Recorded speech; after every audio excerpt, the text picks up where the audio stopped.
A notte di Peppino De Filippo, legge Gennaro Sansone. A notte niente, manco suono vena, pare come se avesse perso la via. E pensa a te pensa, quanta pena, ma tu non sei da mia. Ti vega, sì, ti parla, ma quieta qualche pensiero triste che mi viene. Si mi appapagna, subito mi scende, come se mi chiamasse.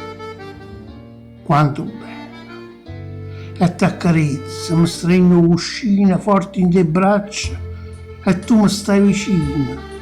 Ti chiamo, sento la voce, sento il sapore e sta bocchella roce. E sceme me, ti chiami inutilmente. Tu non ci stai, tu non rispondi, niente. E come a tante e tale e quale allate passano sti nottate, con un pensiero e con una frenesia. Ma tu con me in ombra e niente più. E chi su suono si è perduto la via non viene. E perché il suono mio sei tu.